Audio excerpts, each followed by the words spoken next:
Hello, I wanted to show you guys a little folio I made using the leftover fabric and paper and yarn scraps from my Fringe Journal. So it's just got a simple yarn closure. Opens up and it's just got one pocket inside. And I'm just using it to store extra scraps I have. These are paper scraps from my Strata Journal printable paper pack that I'm probably going to be using to collage down in my journals. You could put anything in this envelope though. So that's very simple, but I had some more scraps left, so I thought I'd do a quick tutorial for you guys and just show you how to make one. It's really simple. So first you'll need a piece of chipboard. This is just cereal box that measures about 7 by 12 because we're going to fold it in thirds. So we're going to fold it at 4 inches. Let's see, let's mark 4 inches and then we'll fold it at 4 inches again. So luckily I have a ruler here on my sewing machine. Here's 4.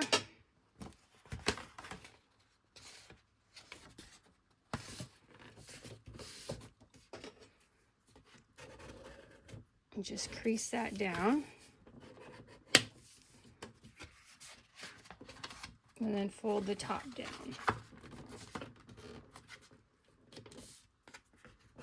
And crease it. So here's our basic structure. And now we are going to cover it with fabric. So I've got a few pieces here. We'll see if they're big enough.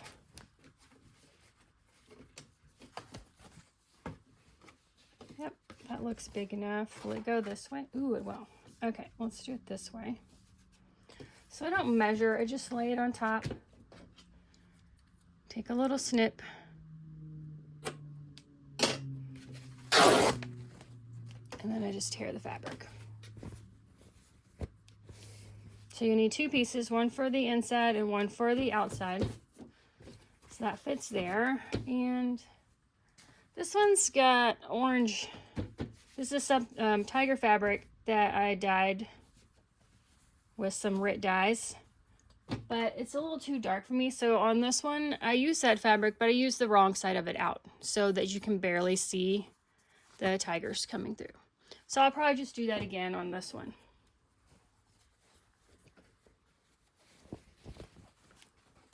So let's see which way this fits on here. No, that's to go long ways. And I like to leave, you know, 1/4 of an inch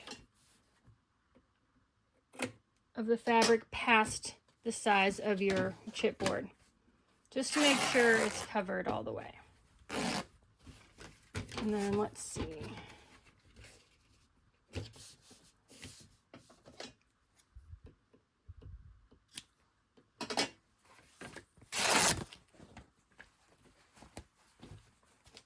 Okay, so now we have a chipboard, we have a piece of fabric for the inside, and a piece of fabric for the outside. So I usually just sew one side on at a time.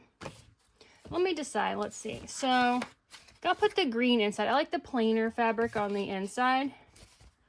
So I will put this on the outside. And then if your fabric's directional, if you want it facing a certain way, make sure you test it with your flap, because this looks right side up, but when you do the flap, now it's upside down.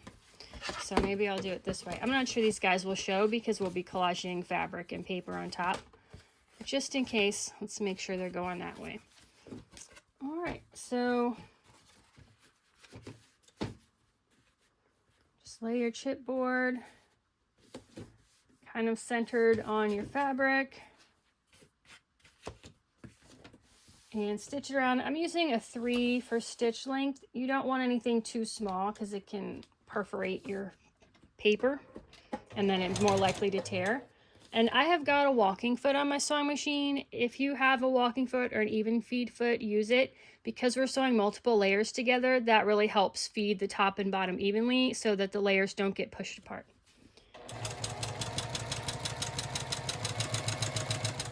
So we're just gonna stitch around the entire outside of the chipboard, about 1/8 to 1/4 of an inch from the edge.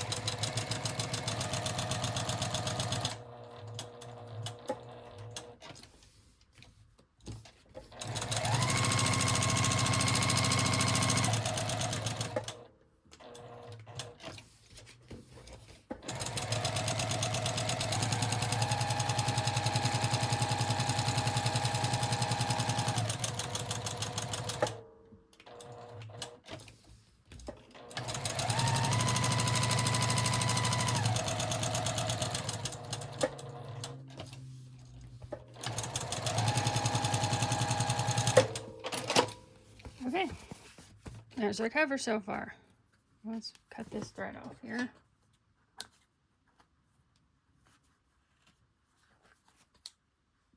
I like some loose threads, but not too many. So here's the outside. Now let's stitch on this inside. Now, this chipboard, because it was a cereal box, is a little slippery. So you do have to be careful. You can, if you want, you can put a tiny bit of like glue stick down to hold your fabric. I just hold it very carefully as I sew so it doesn't slip around. All right, I'm just laying it down so all the chipboard is covered up. Slide that over to the sewing machine and stitch around the perimeter again.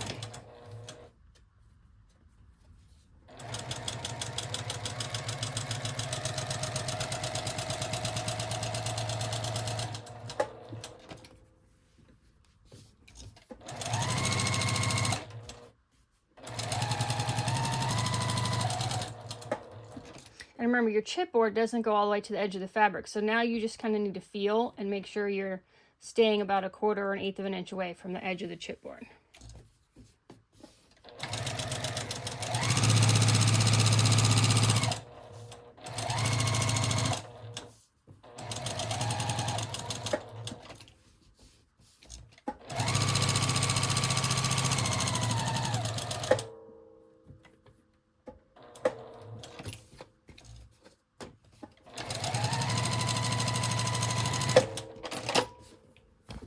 Okay, so here we go.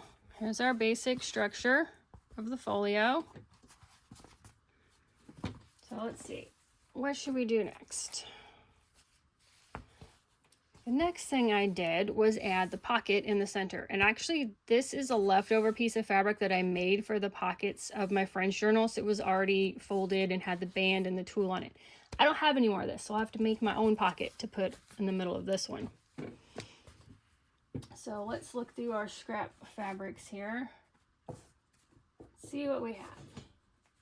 So it needs to at least be the length, or the width of your folio.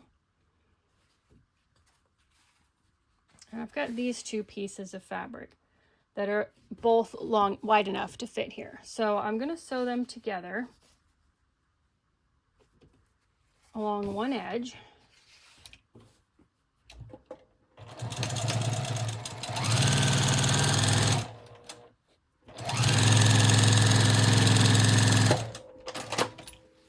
Okay.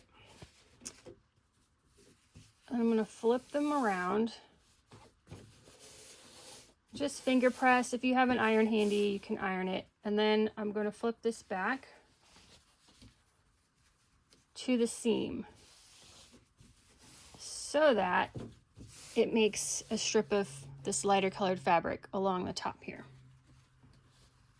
And then let's see, we want to be aware of where this bottom crease is because that's where we need to sew the pocket. So I don't need this pocket this long, so I need to cut this down, maybe just right here where there's already a notch.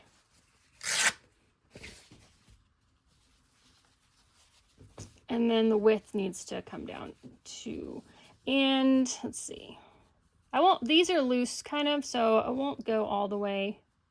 I still want to be sewing the pocket into the chipboard, not just into the fabric. So we'll go about there to here.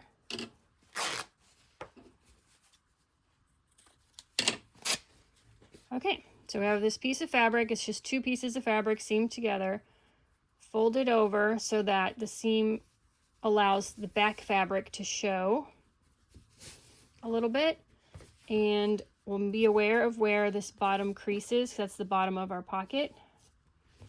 And just center this left and right, and we're going to stitch here, back stitching on the top, down the side, down the bottom, back up, and back stitch here, which I'll actually start on the right hand side, but that is our method.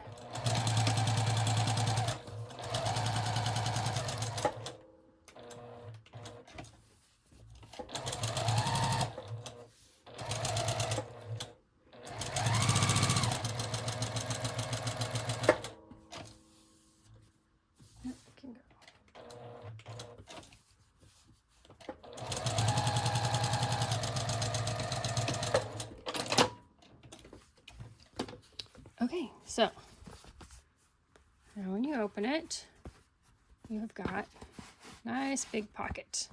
Let's see, on this one, let's see, for the closure, I sewed a little loop of fabric here, and then I threaded the yarn through it. I don't think I have that much yarn left. All I've got are little tiny scraps. This is my scrap pile here of what's left from the class. So I don't have a long enough piece to do that same closure. So let's try something different. Let's see. I think if I cut this in half,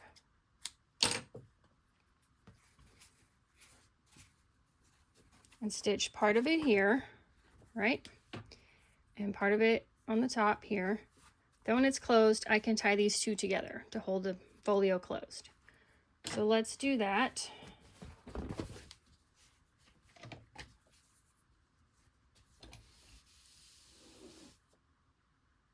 Let me make sure. Do I want this coming down? Or do I want it coming? Well, we can't sew it coming from the back because we'll end up sewing through our pocket. So I've got to have it coming down here.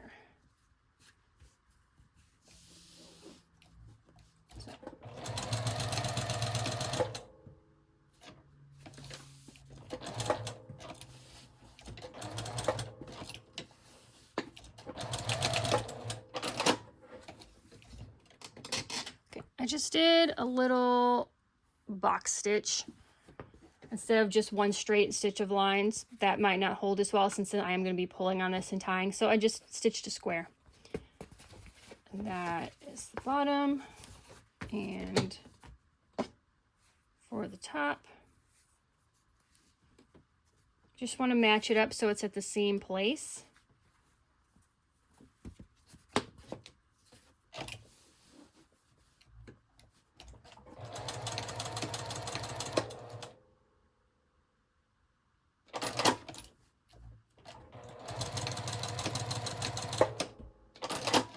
And this one was very narrow, so I didn't have room to do a box stitch, so I just did 2 parallel lines of straight stitching across to hold it, and now it's very secure.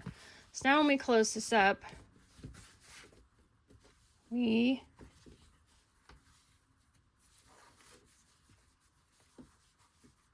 just tie a knot or a little bow, and now it will stay closed, and the things in our folder or our pocket will not come out. Okay. So now on to adding some collage to jazz this up a bit. So the surfaces that I added more to was the inside that you see when you first lift the top of the folio. And that was, I did some solid fabric, some monoprinted fabric, and then I collaged down some of our hand-dyed yarn with a zigzag stitch. So let's do that. So this won't be immediately available to see until you've already opened up the folio. But I like to have something pretty in here to look at. So let's see what I have left. I have a chunk of green. And I have this coral. So let's see how this looks.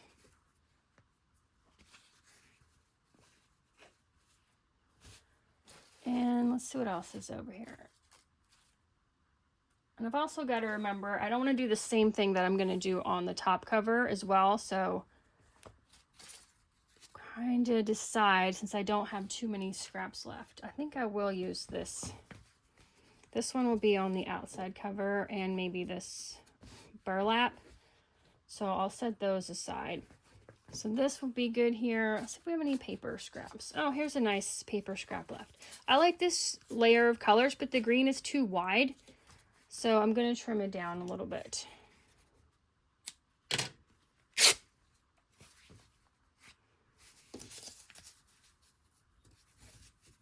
Okay, and I like that. Do we have any yarn left? Let's see. I have this little piece. Yeah, we can add that in at the end. Okay. So I sew these down one at a time, the base layer first. So we've got the large coral rectangle and just around the outside perimeter. Nothing fancy, unless you want to use fancy stitches.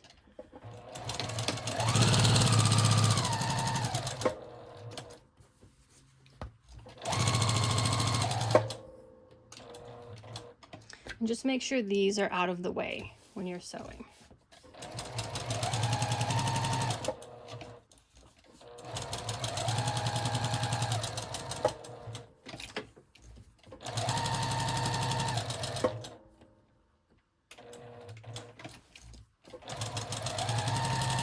And you could stitch around a couple times if you want, if you like that effect. Especially if you're using like a really contrasting thread that will stand out. This one matches, so it wouldn't really add much to it, to the visual interest if I did that. All right, now we'll put on the green fabric.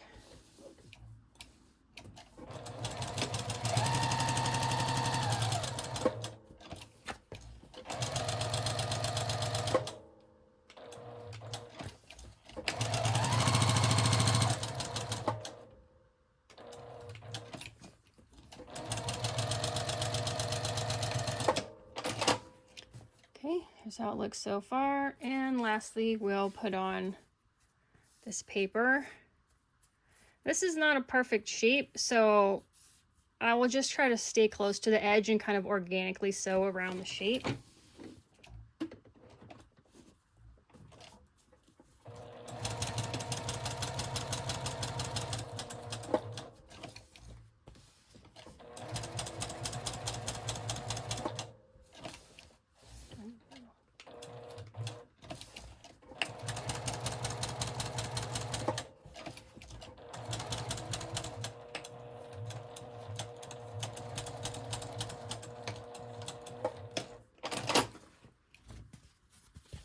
Alright, so here's how this looks now. I'll pop over, this is a straight stitch only machine, so I'll pop over to the other machine and we'll do the zigzag at the end, because I might want to do some on here too. So let's do this top outside cover here. I like this fabric. I may just keep it. It's a pretty good size, so do that. I think I'd like to do some burlap. This is too much, so I will. Ooh, or I do have this tiny piece. Let's see. So maybe I have something else that can go here, and I can add this tiny piece of burlap. I don't have much in the way of paper. Ooh, no I don't. Here's a big piece. Let's see. But it's either light pink or the same color as the fabric. So let's see. Well, we have a strip of this.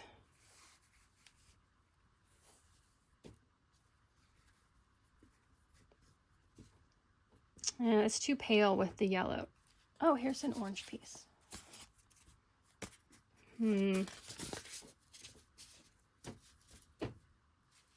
Yeah, let's do that. And I will tear this off.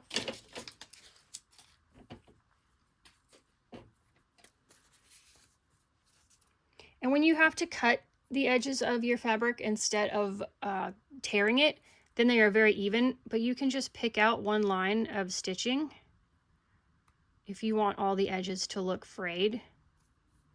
It's easier to do in burlap because the stitches are huge, or the threads are huge. Yeah, not stitches, line of threads. But even on regular cotton fabric, it's just rows and rows of threads. So you just get it started and pull one out, and that will go ahead and fray the edge so that all the edges look frayed. All right, so it'll be this, the orange, the yellow, and I may add some yarn. I'm running low on scraps of yarn here. I've got this one though. So yeah, let's do that. So we'll start with the biggest piece on the bottom. And let's see, we want to kind of center it. There we go.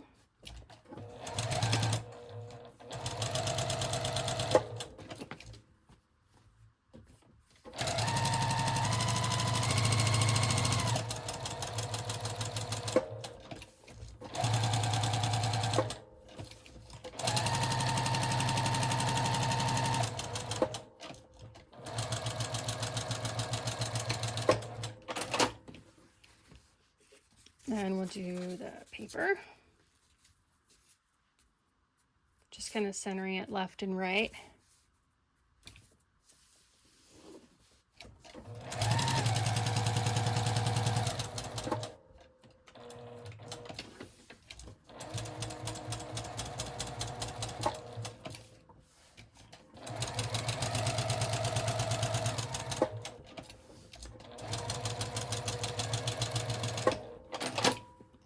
Here so far, and then we'll stitch this on.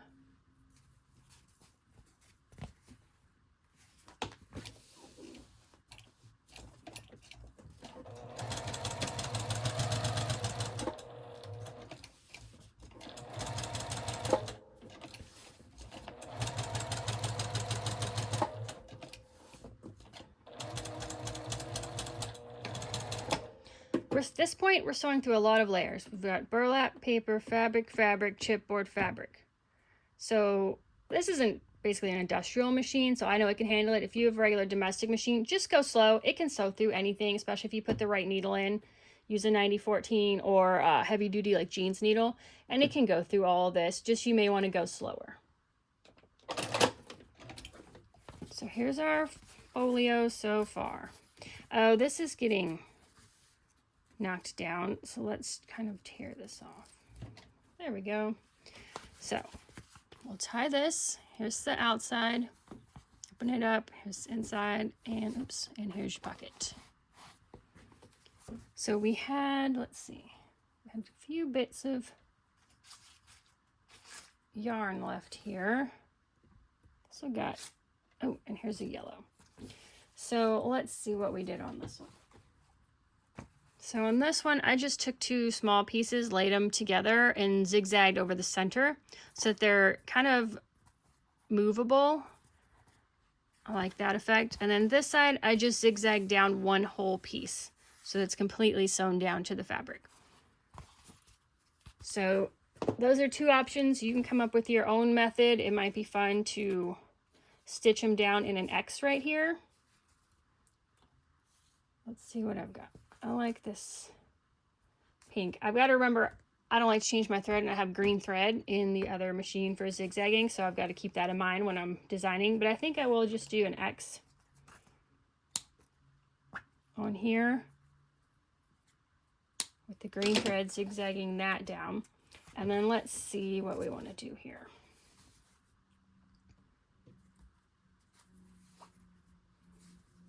I've got this yellow, but since we've already got yellow here, I think I'd rather do this pink. And I think I will just zigzag it across here, but leave 1/2 inch of the ends free to kind of lift up. So let me just pivot the camera and over to my next machine, and we'll finish this up. Okay, I'm at my other machine. This is a Singer Heritage if you're interested. And now we are going to set it on zigzag stitch. If you have wider, this is pretty thin yarn. If your yarn's wider, you might want to increase the width of your stitch so that it will cover the yarn. And I just lay it down, line it up, and make sure you back stitch.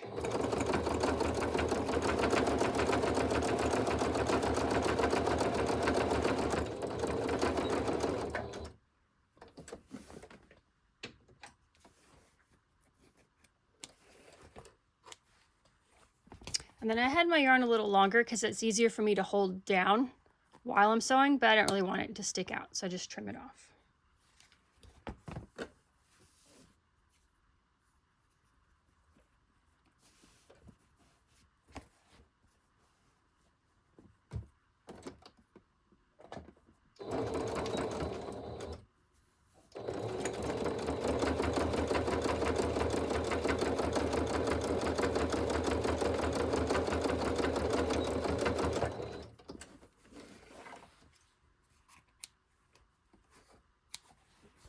So there's my X. Trim off a little bit of thread and the extra yarn sticking out. And there we go. It actually is going this way. And now we just have to do the one on here. That is this guy.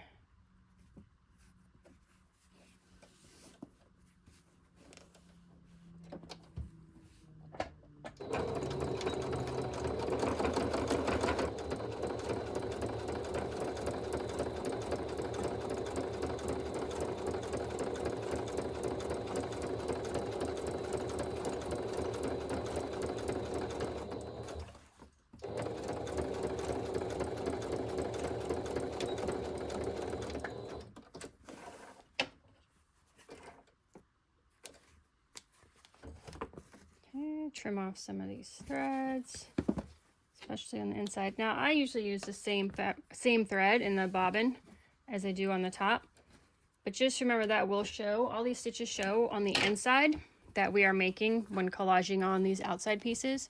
So if you have a plan for how you would like this to look, then put that color in your bobbin.